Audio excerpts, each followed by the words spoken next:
Hey, everybody. Hi, Oh, Adam. hello, Adam. Pleasure to meet you. Nice to meet you too. So, Bree, Laura, do start recording if you haven't Hi. yet. Nice to meet you sorry too. for the miscommunication on where we're going to meet. My apologies. Oh, okay. I was here, so I don't know. Where were you guys? No, we just We jumped were into, meeting in Google first. Google. Oh, okay. Got it. Okay. Great. Well, welcome to Glue. Thank you. Laura, this is too short. Brianna, are you okay on desktop there? Do you have everything you need? Okay, fantastic. And then, Ginny, Laura, were you able to figure out the basic controls in here? How to move around, how to grab objects, how to access your menu, etc.? I have not figured out how to move around. Like if I want to get closer to a board or something or people, I do not know how to move around. No. Right. Okay. Fantastic. We are working to improve our onboarding flow. Right now, we have a video tutorial, which you will be like everybody else in the entire universe. You skip it.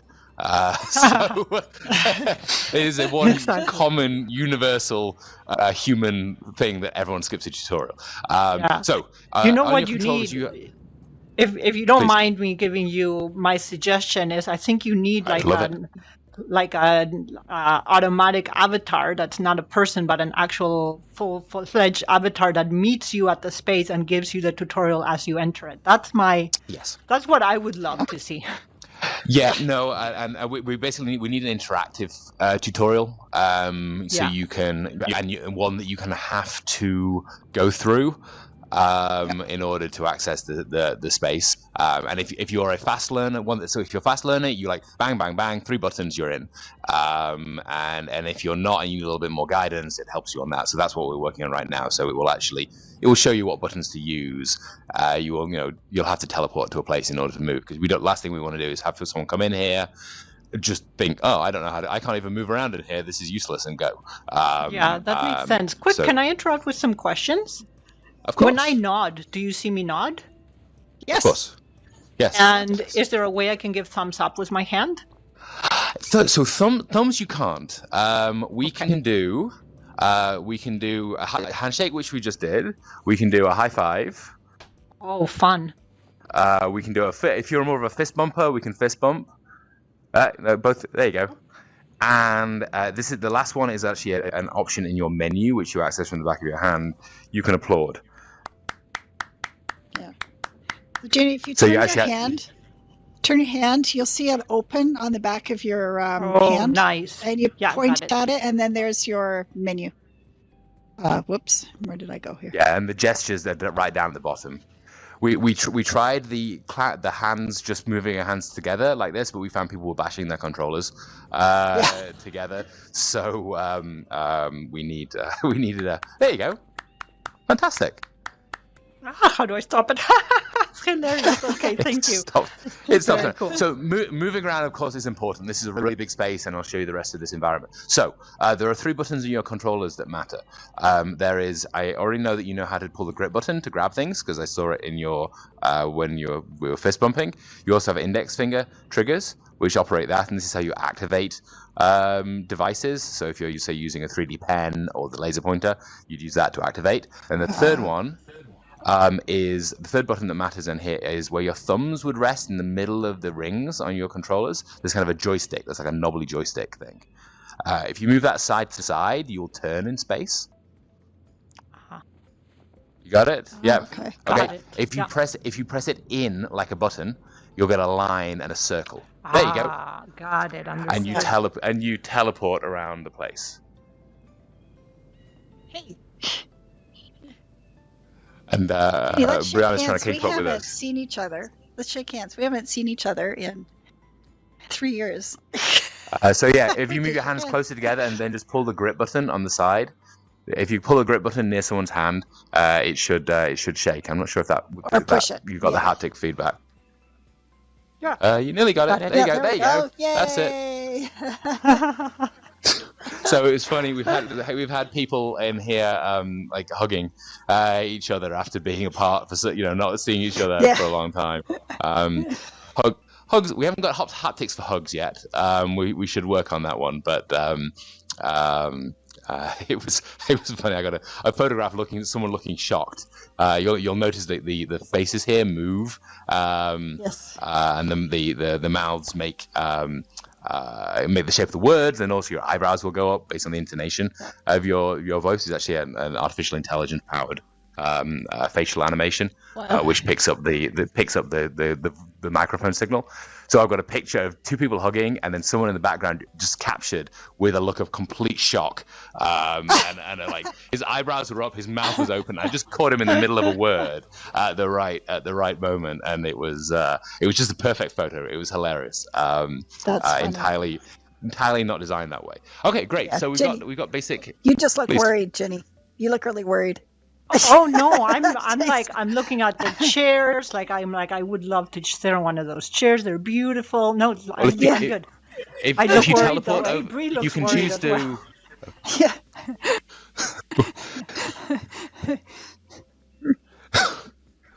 Great. Well, the resting face maybe sometimes could do with a bit of work, I think. But when you're actually talking, communicating, I think that it's fairly engaging. I mean, no one's going to win an Oscar in here for subtlety of emotional display, but it's at least it moves, and there's a world of difference between a face that moves and one that is just blank and like a zombie.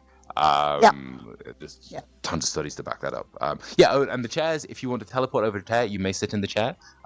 Obviously, don't really sit in the chair because there's nothing there. But if you point out the chair, you can choose to. You laugh, but I've had people fall on the floor by guessing that they are in a virtual world, not a real world, and moving around. Great. Okay, so you've got the basic controls down. All of the tools and functions that you have here are all accessible from that menu that Laura, you pointed out on the back of your hand. Applications obviously gives you applications. Content is under team files. So 3D models, presentations, videos, JPEGs. Oh. I'm sorry.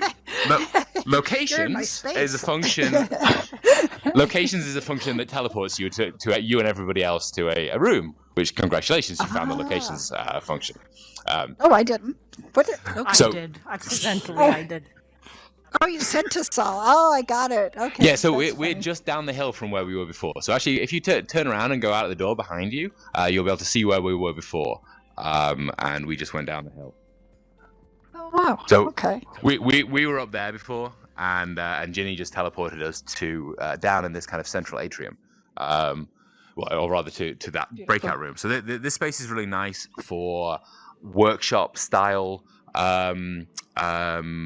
events and meetings where you want to have. Sometimes you want to have a whole big group together. Other times you want to send people out for breakout sessions, brainstorming ideas, and then reconvene to kind of capture back out. We had a bunch of people do some really successful kind of workshop style strategic planning sessions within this particular space. There's a big screen. There's a big screen down the hill which I'll show you, which is good for feeding back things. Question, Adam. Yeah. I see there are different circular tables in this room, so potentially a whole bunch of people could be in this room. If I were to sit at a table, would I only hear the people speaking that are at my table, or would I also be hearing or getting noise feedback from the other tables? Yeah. So we have spatialized audio in here. So the audio is both directional. So let me demonstrate that. If I start jumping over in this direction or in that direction, you'll be able to hear my voice is coming from a different direction. It also drops off with distance and with walls and features. So the further you are away from someone, the quieter you are, and as you get louder, as you're closer, it gets louder. So within a room like this, if you were at this table and other people were at that table, you would hear background noise, but you would the volume would be preferential to the people who are close to you. So, and the further you get away, or if you go inside a room, that sound will drop even further. So within these rooms, if you have 30 people in here, you'll hear a background buzz. That there are people talking and there are ideas being spread, but you'll hear clearly the people who are right next to you. That's cool. We have some. Please. And yes, sorry, I would love to be able to interrupt you with questions. No, go for it. Go for it. Is there an option to have like a soundtrack in the background? Can that kind of thing be set up? Like if you're, like a welcoming music, and then you can play with the volume and do different things. Yeah. We have done that. Some of our spaces, actually all of our spaces, have some ambient background noise. It's very subtle in this place, but if you stop talking, you hear a little bit of wind moving. Our cafe, the Guild House, has some background music playing.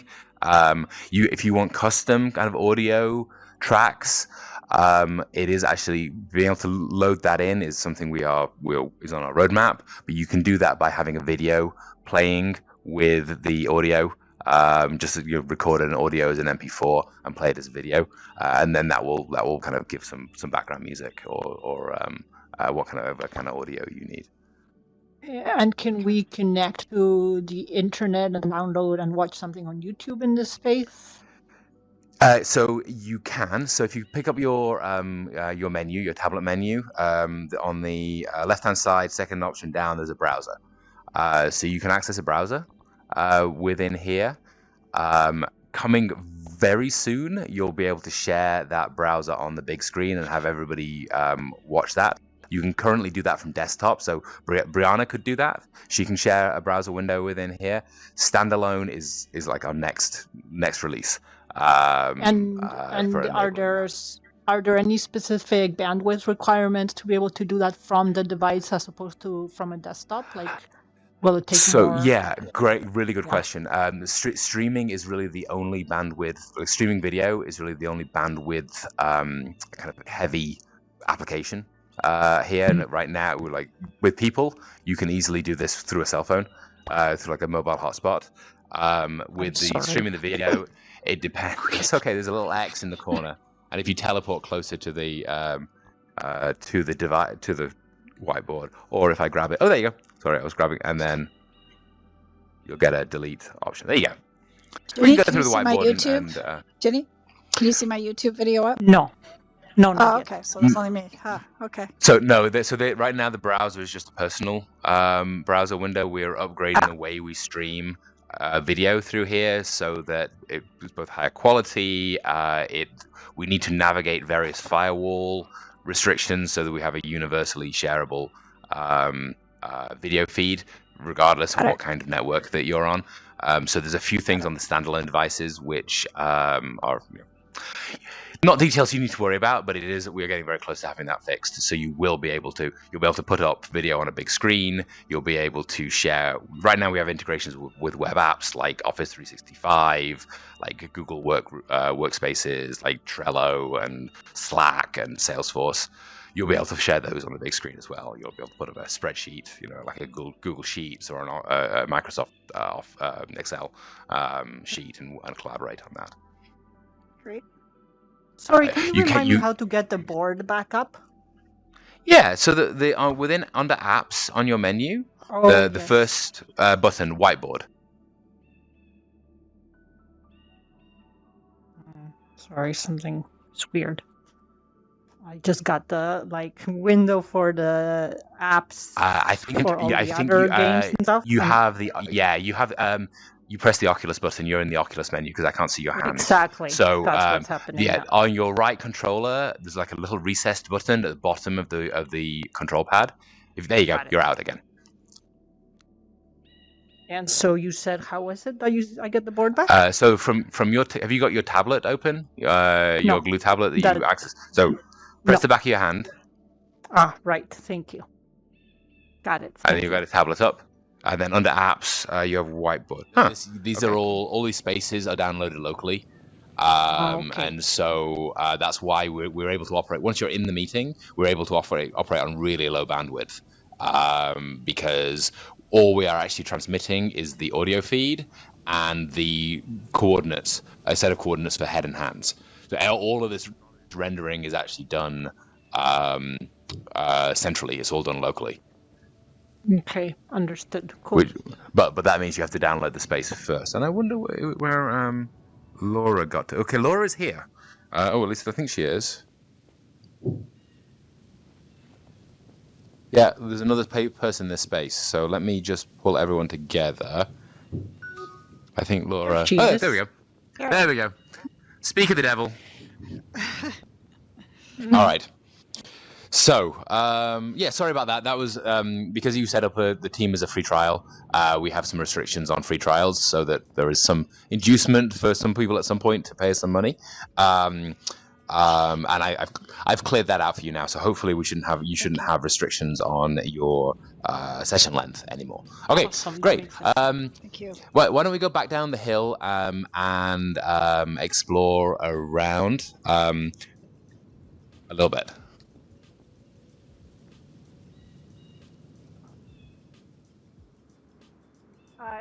Adam, I'll need to just keep an eye on the time. I have a meeting. Oh yes, it is 10. Yes. It's 10:30 right now. Yeah. Yeah. It's 10:30. So you're okay till 1:45, the hour? Yeah, I'm okay. How about you, Jenny? Oh yeah. You're okay for another. Yeah. All right. Okay. And that's just me. So let's. Yeah. Yeah, let's we'll rush through the last of the things. So there's a bunch of things I want to show you though before we wrap up. So let's bounce down the hill, and I will show you where the big screen is in this space. Great. So you can either take the stairs or you can just jump off the edge here. Oh. What? Not mean to do that. Okay. So I wanted to show you, if you look out over the edge here, just look behind you, Laura. If I press this pedestal, we pull up a really, really big screen. So cool. That's so I can, yeah, just that one. If you just tap the top of that, it'll retract it. That's pretty cool. And so I can do a presentation. I can share videos. I can take the let's see. I can take the selfie that someone took earlier and put that up on the big screen. Mm-hmm. There we go. Oh, whoa. So someone was playing around with the camera earlier. So we could, and you can do that with the whiteboards as well. So if you've drawn on the whiteboards, you've got sticky notes on the whiteboards, you can take a snapshot of that and then you can put it up on the big screen. I don't think. Oh, actually, someone did do that. I'll show you what that looks like. So some did a drawing from our scrum room, and wrote welcome on the board. And obviously, any sticky notes you put on the whiteboards are up there as well. And we can show video and presentations on this board as well. There's a laser pointer that you can use to point at the screen. So then I also wanted to show you the whiteboard. So people were talking a lot about. Yeah, please interrupt me anytime, please. Yeah, how did you? Is that from the team files, and then you just you import it into the space, and then I guess it bingo. Yeah, yeah. You can. So you can either present, and present puts it up on the big screen, or import brings a 2D image of whatever you've got, and kind of brings it as an object which you can pick up and resize within the space. So.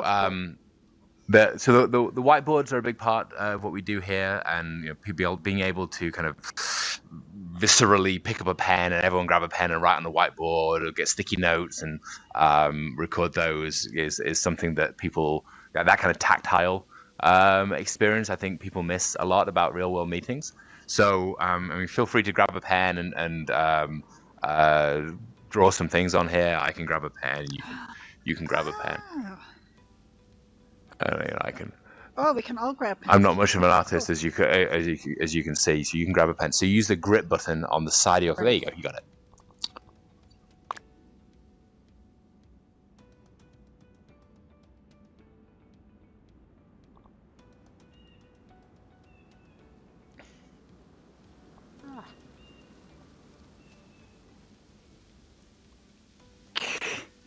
So I can also create a sticky note from the second option that's here, and you can leave these sticky notes floating in space, or if you hold them near to the board and let go, they'll snap onto the board. So like this. Oh, wait a minute. So that's a clear note? Button. The sticky notes are in your menu from the back of your hand. Oh, okay. and you're entirely right that we should have a button on here for making sticky notes, and we will be putting a button on here for making sticky notes. But right now it's writing on a whiteboard in VR is tricky to say the least, which is one of the reasons we have the sticky note. And you can either type the sticky note, or by pressing the microphone button, you can dictate the sticky note, and we have a speech to text function within here. Great. So I like to test it with tongue twisters to see how well it does, and so far it's pretty good, even with my funny accent. So I have to say, Adam, from the few, I guess I've been in 3 different meeting spaces, and your whiteboard is much more functional than any I've seen so far. Thank you. Yeah, no, good. it's yeah. I mean, it does take some people. I find just get this straight away, and like I've actually seen people with beautiful handwriting on a whiteboard that you can't press against, which is better than I can do in here. But it's nice to be able to just sketch out. I'm an engineer by training, so I tend to draw and talk at the same time. So it's nice to be able to do that and kind of viscerally do that. You can also have as many whiteboards as you want, so you can blanket this place with whiteboards. Nice. And one of the key things about Glue is these spaces are persistent. So if you have a project planning session, you put boards around this place. You've got 3D models in here. You've got marked up drawings. You've got all your sticky notes laid out. You never have to pull that down. You can leave that as a kind of a persistent, perpetual war room or project room for that project, and pick up where you left off the next time around. And if you need another meeting room, you just create a whole new space. You create a new, fresh space, and archive the old one, so you can always pick up where you left off. Nice. So you never have to do that kind of real world meeting room where it all makes sense on the walls, and then someone has to try and take photographs of it, and then you have to tear it down because someone else needs a meeting room. We can get rid of that. So it looks like you've already done a bit of playing with the 3-dimensional drawing. I wanted to show you the models in here. Let's see what models we have loaded up. I think we only have a basic mug shape, but the mug will give you the idea of what's in here. So should be a coffee mug in front of you. Oh yes, Laura. So you can grab that. Put your hand in it. There you go. And actually, if you grab it with both hands, so kind of put both. It's a little small, so it's difficult to do. And then move your hands apart. Oh whoa! You can have as much coffee as you need. Yes, perfect. So that's really cool. For a coffee mug, that's just kind of it's just a cute trick. But we've got students at Columbia University using this tool for learning biochemistry, and so they are taking models of proteins that they've built, three-dimensional models of proteins, starting off small, but then being able to expand them out to the size of the room and actually being able to walk around the inside of how a protein is folded and modeled. So being able to take props. You pull to make the 3D pen work, you pull the index finger. So you grab it and then pull the trigger to activate it.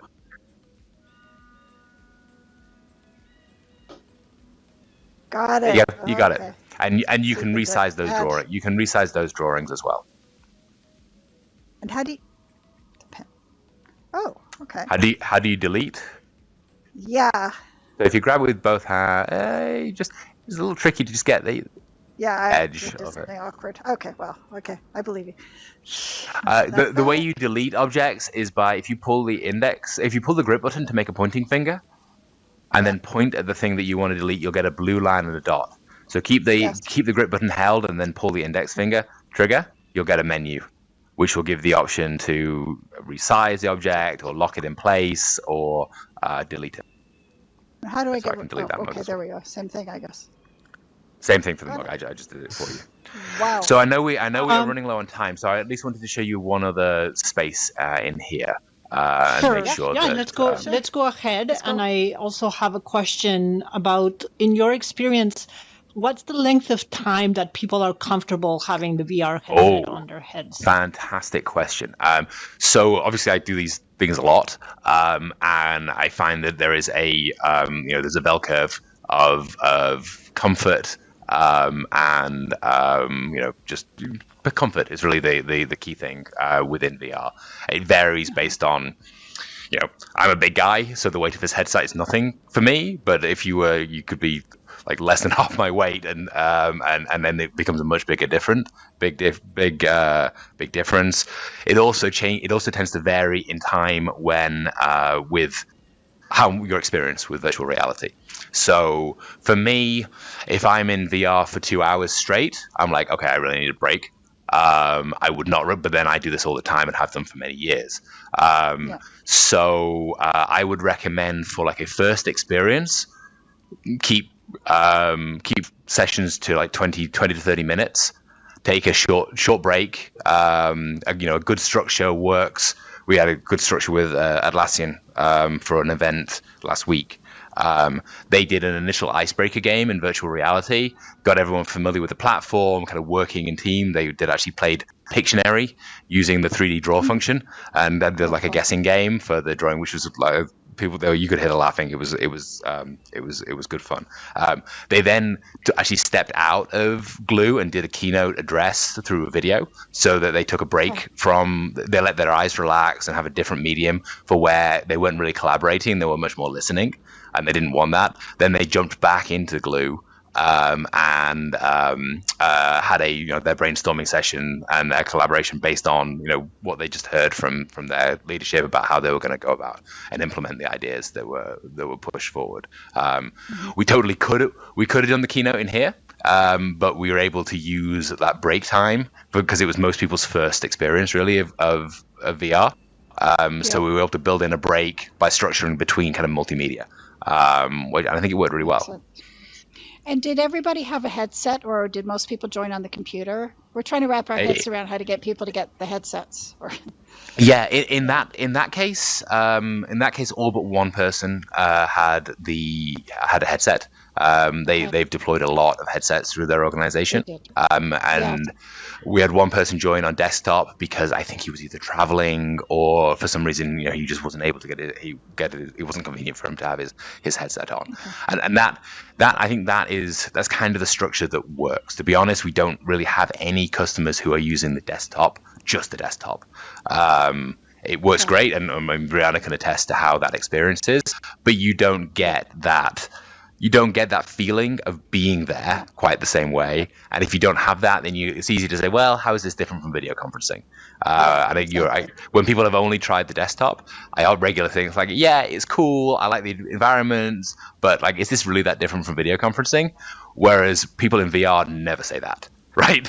I mean, some people don't like it. Some people are like, this isn't for me. It doesn't suit my organization. Totally. But no one ever says this is just the same as video conferencing, because it's not. It's an entirely different thing. Definitely. So I am going to have to leave in 2 minutes. Yeah. So if you want to show us another space. Oh, yeah. Well, you know what? It might take 30 seconds to load the spaces. And these spaces I've left, this is open for you guys, so you can go and explore. And I'd certainly recommend the Guild House. Go and check out. You can make yourself a cup of coffee in there. The Clarity Island is like a beach environment for more fun. There's a fire pit, but when you want to have like an informal chat with someone and make it very kind of chill and relaxed. But yeah, more importantly, questions. Things that can you do this? What about that? What do people use this for? What do you have? Right. Me? I've been asking questions as we go. I mean, this is definitely like I see so much potential. We might want to get some clients to do parts of a retreat in here, parts of their team retreating here. I guess one thing I'm wondering is, because there's the games, right, which teams can do as a team. You can get them to play one of the VR games. Would you bring them, like, is there a way to bring them into this space as a gathering point and then go and play a game together? Do you have to leave the space because it's a completely different app? Yeah, it depends on what kind of games you want. Obviously, this is not a gaming function. This is a business meeting function, but we do find that it's really nice to do an icebreaker. within the space, and it's nice to have that continuity, so you get used to one tool rather than having to learn multiple applications. So I have a kind of a running list of things that people have tried in terms of icebreakers. We mentioned Pictionary. Scavenger hunts work really well within this space, and it gets people moving. It gets people moving around the space and working together. Yeah. So I think scavenger hunts are probably the ideal. Either just find stuff like an Easter egg hunt, or with clues, depending on how much work you want to put into setting that up. That's so cool. Because it gets people exploring. I'm so sorry that you have to go. I know. I know. Yeah, because I have a meeting I have to actually walk to in the outside world. How inconvenient. Laura, Bree, if you... Sorry? I said, how inconvenient. Yes. In here, you can just teleport. It's no problem. That's right, exactly. But anyways, sorry to leave so abruptly. Laura, not at all. Not at all. Let's 5 or 10 minutes to stay. That's great. Yeah. Thank you, Adam. Yeah, and then, high five. Can we do high five with Hogan? We You're certainly so fast can. Getting closer. Great. Thank you. This is not my first time. See you all later. Yes. Yeah. Well, let's tie in about where you want to go with this once you've had time to kind of let your imagination percolate. All right. I think we lost them. Yeah, Adam, I had one question then. So if we had a more than basic space, I guess that means we must be able to put our own objects in here if we could do scavenger hunts and stuff. Absolutely. So Yes. Okay. So there's a bunch of things. That's a simple question with deep, like a layered answer. Yeah. So absolutely, you set up the spaces. Or even our free version, you can set up their spaces. They're persistent. You can set up the way you want. You can put pictures and posters around the walls, and set it up however you like. And you can set up multiple rooms. You can have as many spaces as you want. We can go beyond that, and we can create new templates of these existing rooms and rebrand them. So the logos on the flags, we can change them out to your logos. We can change the floor and the color scheme, so you have something that says Neole. Am I going to say that? Neole? Yeah, Neole. Yeah. Okay, Neole. Yeah, it screams Neole, right? And you can create entire branded experiences in here. And then we also do a lot of custom work as well. So we build fully custom experiences from people from, I want a digital twin of my headquarters to show people around, to I want a training simulation. We've done medical training simulations. Wow. And we either do those internally with our team internally, or we have a network of agencies that we work with who specialize in particular things, who can create custom content and then bring it into Glue. So yeah, sky's the limit, really. Sky's the limit. Bree, do you have any questions?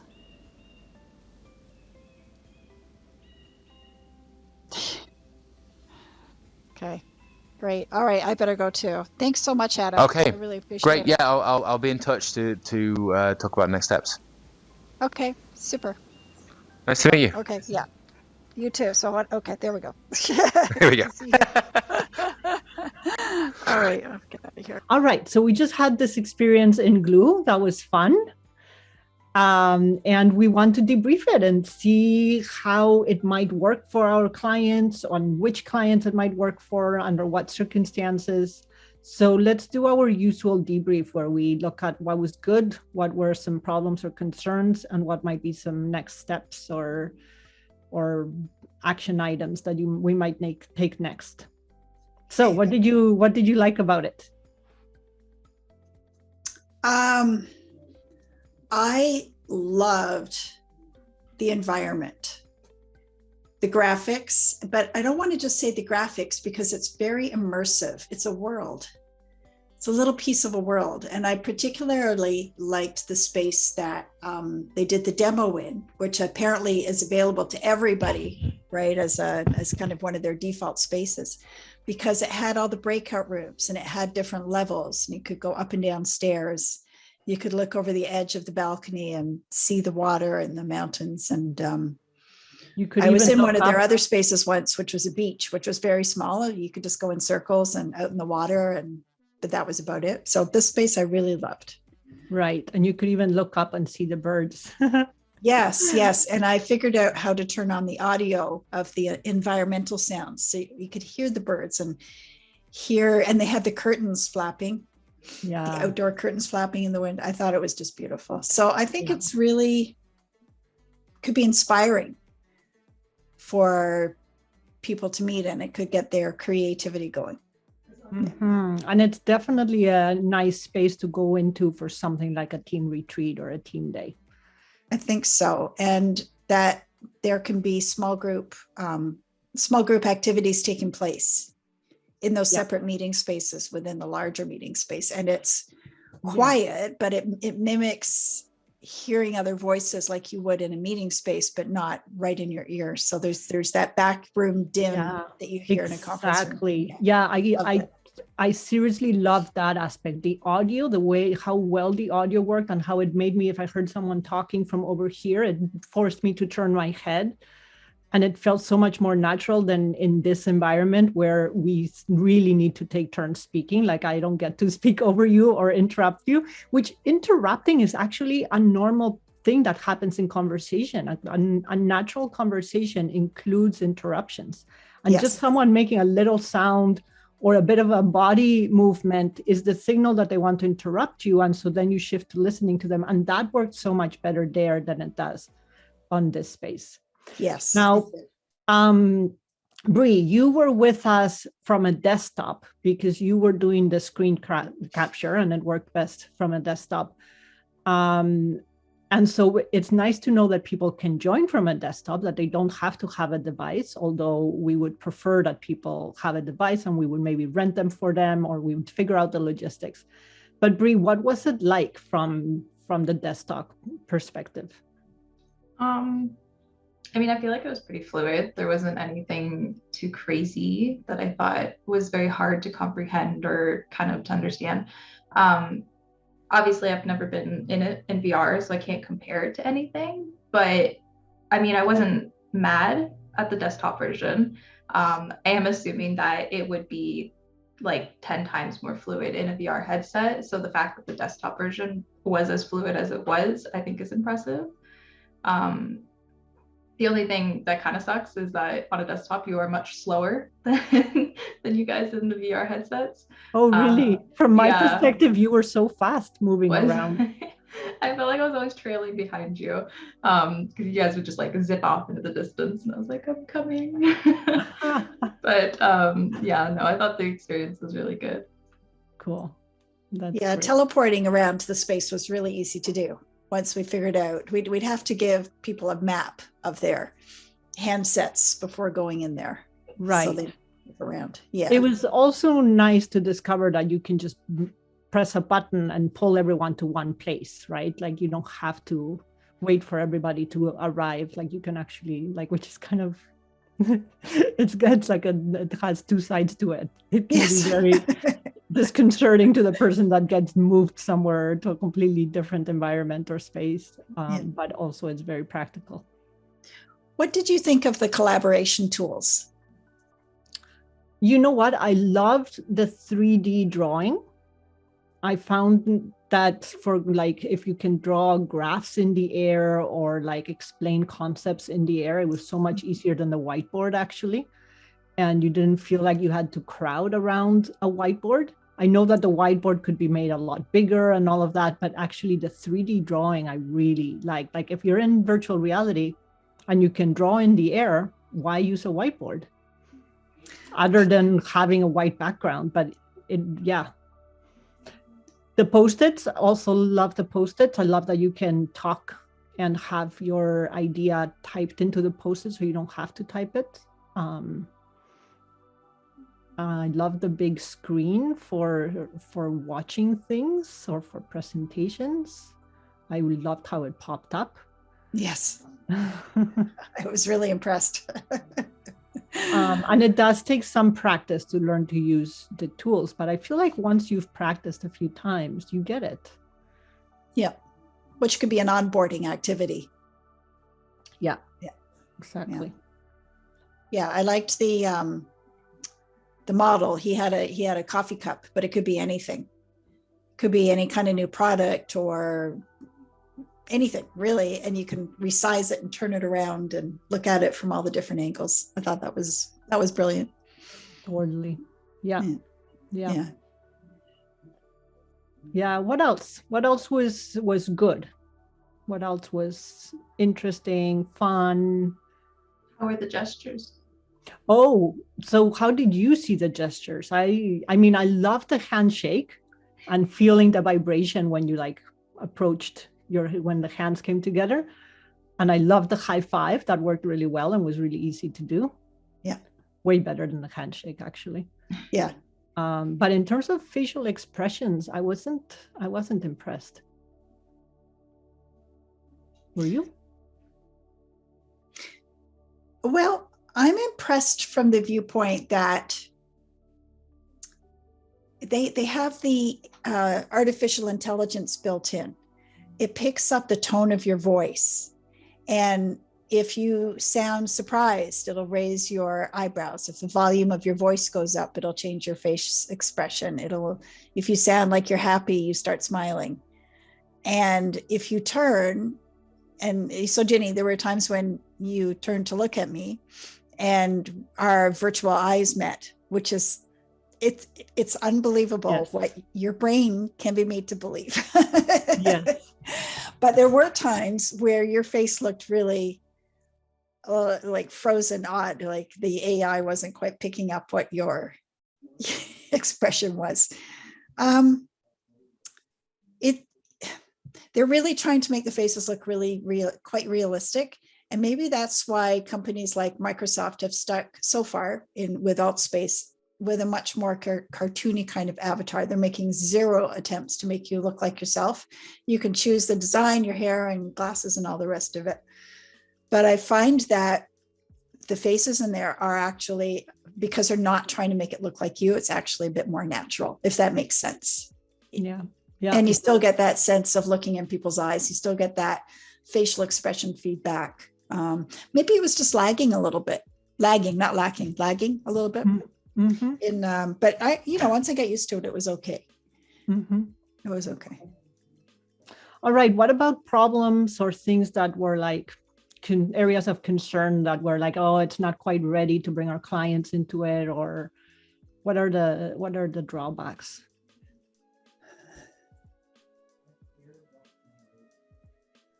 Quite honestly, I actually felt a bit nauseous in it. And that's the second time I've been in there and I felt nauseous in a way that I don't with other platforms. And I don't know what that's about.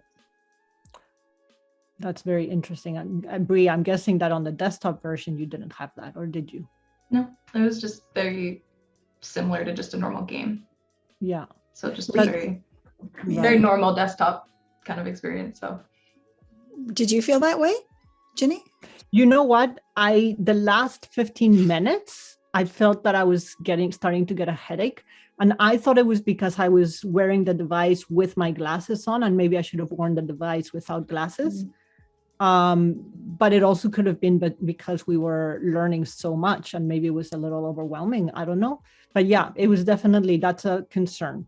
That's a concern. So we really need to do some more testing and practicing and seeing if that happens every time or if there was a reason why that happened to both you and I this time. We should ask Adam about that, actually. Yeah, we should. Because he does a lot of meetings in there. And so maybe you just kind of build up a tolerance. I don't know. Perhaps. Or maybe, like, I know that the headsets are going to be improving over time, right? And it might be one of those things where we see a major improvement in the next 6 months. Oh, for sure. I think so. Yeah.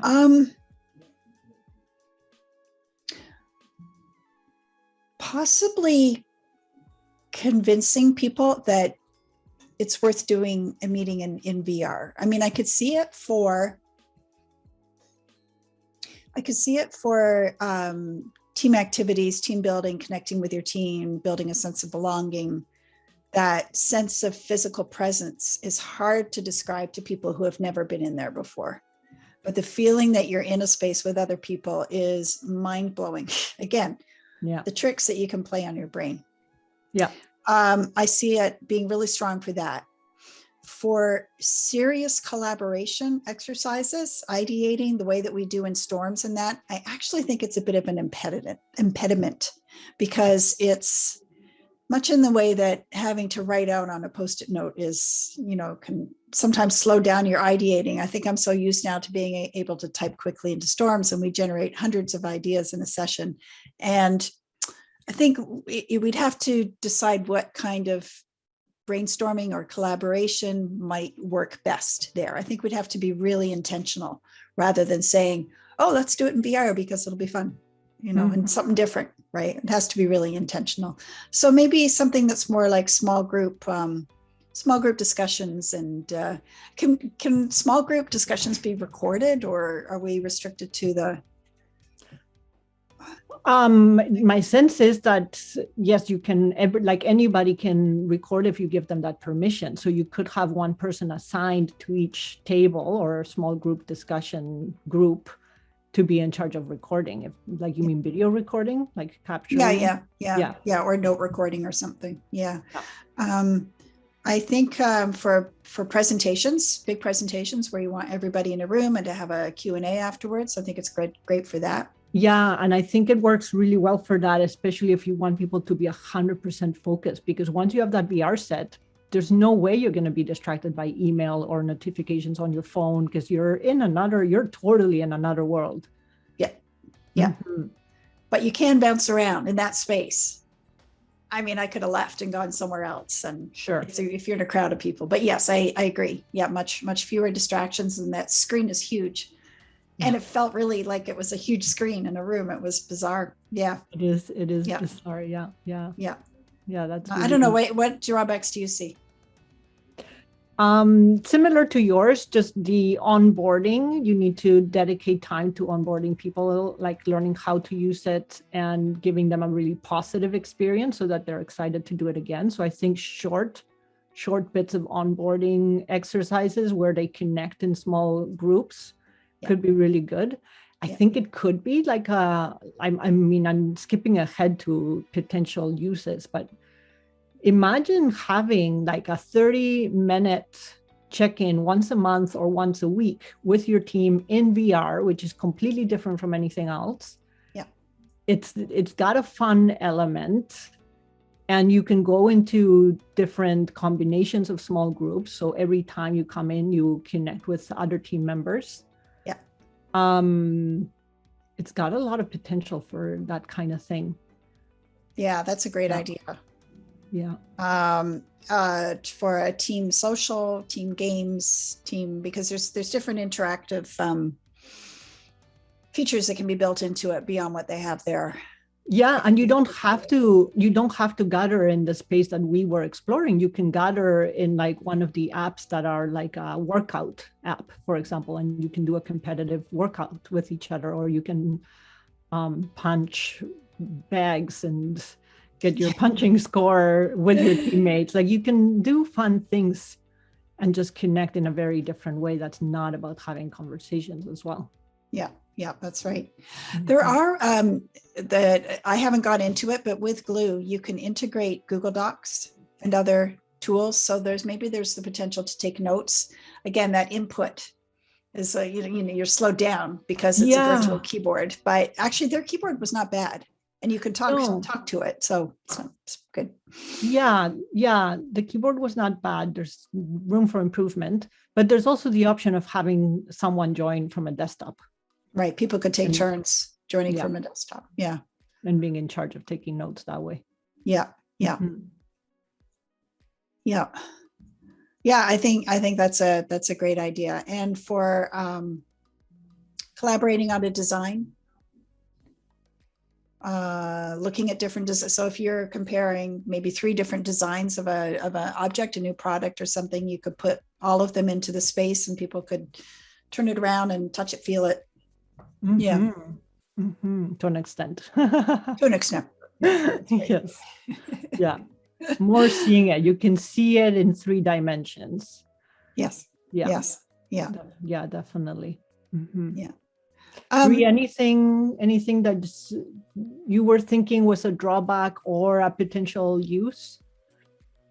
I think I'm on the same page as both of you. Like, everything you've said, I think is pretty accurate. And I mean, when it comes to VR, I do think that a lot of people are still quite hesitant about it.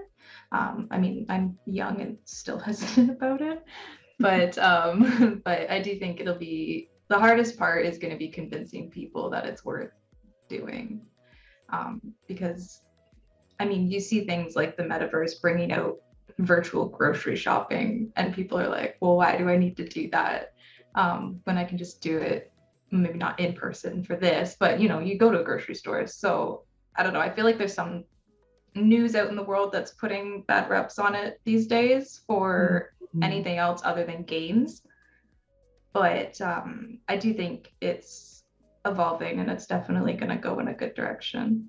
Yeah, it's so interesting because it reminds me of like what I've read about how when cars were just at the verge of becoming popular, and people were apparently saying, why would I need a car if I have a horse? Yes. And then like now it's like having a car and driving a car is the most normal thing. Like, why would you do anything else? Yes. I would say to those people that the experience being in a space with 30 to 40 other people, and knowing that these people are joining from all over the world, and you get to connect with them virtually in a way that Zoom has been amazing. I love Zoom. I've been using it for years. Love it. But when you actually see this person represented in 3D, and that again, that sense of presence, it's unbelievable. And you can, in VR, you can interact with people in ways that you just can't do on a screen. So you were talking about high-fiving, and Adam said that people were hugging each other. They haven't quite got the hug thing down yet, but you can. I've been in VR open houses where you can clink glasses with somebody. You can pour them a glass of virtual wine. You can roast marshmallows. There's snow falling. I mean, it's just filling that kind of hole that we're missing right now, and creating this shared experience with people that you otherwise couldn't do that with, beyond what's possible right now with Zoom.